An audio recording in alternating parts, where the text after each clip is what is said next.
Jake and Emily, the two roaming souls. We travel full-time to find the top things to do in each city or town we travel to.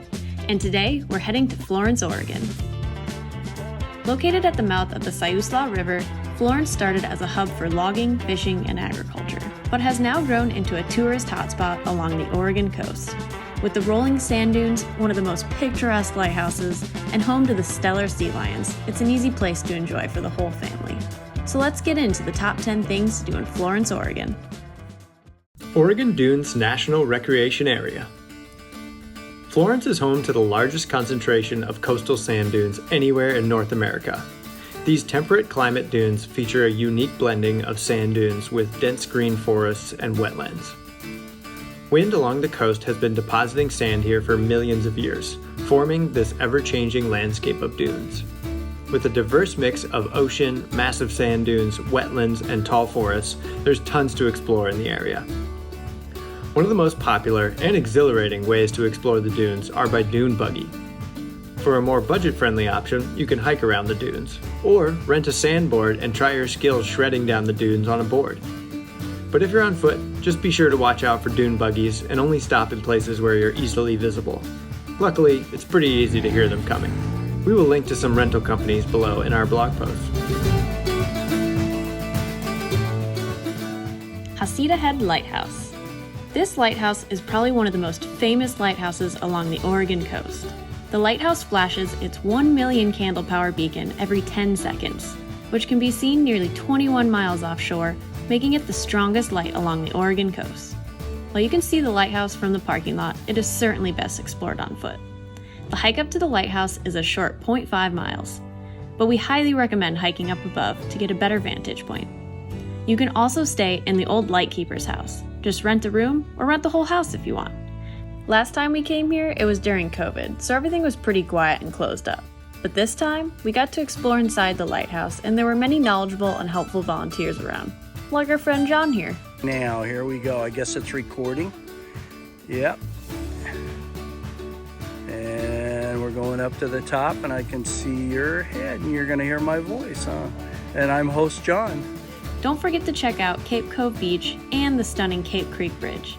The Cape Creek Bridge is particularly unique because for many years people had no way to connect the land between the gorge. But when Highway 101 was being built, engineers found a way to connect the area for much easier transport. Do note it costs $5 per vehicle, or you can hike from Hobbit Beach for free. Hobbit Trail. Honestly, Hobbit Trail is one of our favorite coastal hikes in Oregon. It connects the Heceta Lighthouse to Hobbit Beach. The hike is 4 miles round trip with 1,000 feet elevation gain and climbs through a truly enchanting coastal forest. We've actually been on this hike 2 different times. Our first time offered a mystical vibe with rays of light illuminating the fog between the trees. And the most recent time was on a beautiful sunny Oregon spring day. But the variety of weather is what makes no 2 visits alike. About a half mile from the lighthouse, there is a spectacular overlook for Hobbit Beach. And from there, the trail descends another mile down to the beach itself.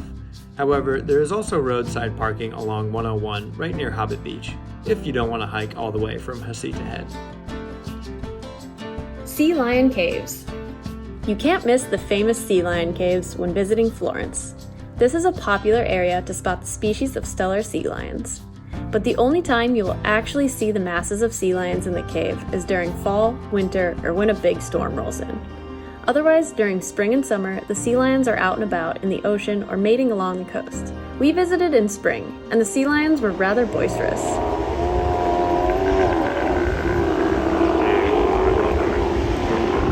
Bulls can weigh up to 1,500 pounds and gather 10 to 20 cows for mating. After witnessing the sea lions, ride the elevator down to America's largest sea cave. Within the cave, there's a small exhibit with a well-preserved sea lion skeleton. And even in spring, we got to see a couple sea lions hanging about. Also, you'll want to bring a layer as the cave can be quite chilly. And don't forget your binoculars because you won't really be able to get that close to the sea lions. The caves cost $18 for adults and $12 for children. Old Town Florence and the Siuslaw River Bridge. Old Town Florence has gone through some changes throughout its history. Beginning as a simple fishing port, but now a popular destination for seafood, shops, and more. Before the construction of the famous Siuslaw Bridge, a ferry transported people and goods across the river from Granada to Florence. But in 1936, when the bridge opened, people and businesses moved uptown, leaving this area somewhat run down and only a spot for fishermen and crabbers coming to and from the bay. But in the 70s and 80s, the community began to revitalize the area into what we now know as Old Town Florence. It's now a popular destination for tourists with many local shops, restaurants, and amazing views of the Siuslaw Bridge. Novelli's Crab and Seafood. Stop in to Novelli's for some award-winning crab chowder. And yes, it's not clam chowder, it's crab chowder. The restaurant was featured on Guy Fieri's Diners, Drive-Ins, and Dives. Trying the famous crab chowder.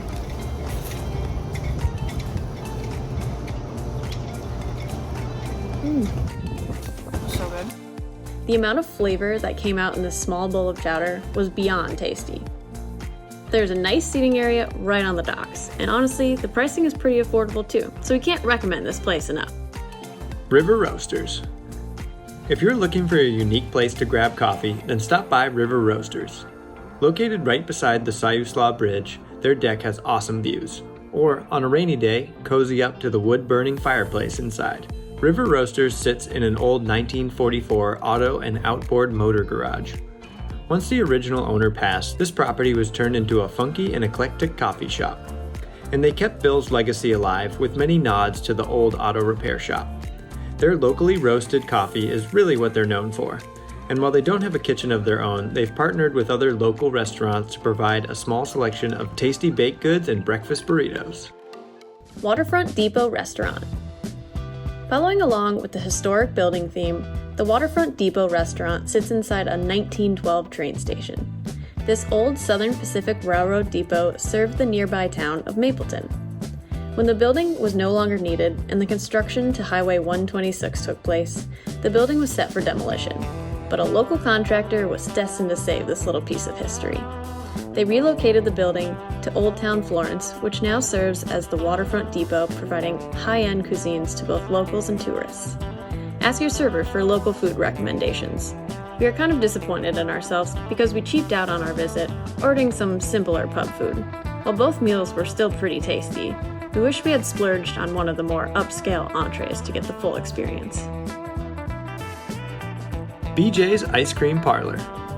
BJ's is the best place to grab a sweet treat in Florence. They actually have 2 locations in Florence, whether you're in Uptown or in Old Town. You can choose from 48 different flavors of old-fashioned ice cream. But don't just stop there, as they also make 200 flavors of saltwater taffy, homemade fudge, caramel corn, and other custom creations. I'll call the dentist. BJ's has been in business for 45 years, but can actually date back its ice cream making experience to 1917. So when the sweet tooth strikes, stop into BJ's. The Beachcomber. The Beachcomber is the local hangout downtown. It was established in 1936 and went through the ups and downs of Old Town Florence.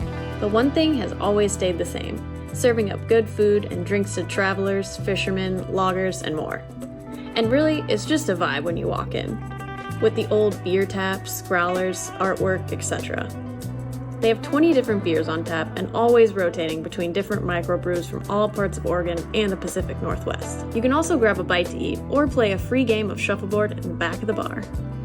And one bonus, if you like long walks on the beach, is head over to Heceta Beach. It wasn't quite beach weather for us, so it didn't really make our top 10, but if the weather's nice, this is a fantastic long stretch of beach. For more in-depth details about Florence, Oregon, head over to our website, tworoamingsouls.com. We will include a map, some great dune buggy rentals, places to stay, and much more.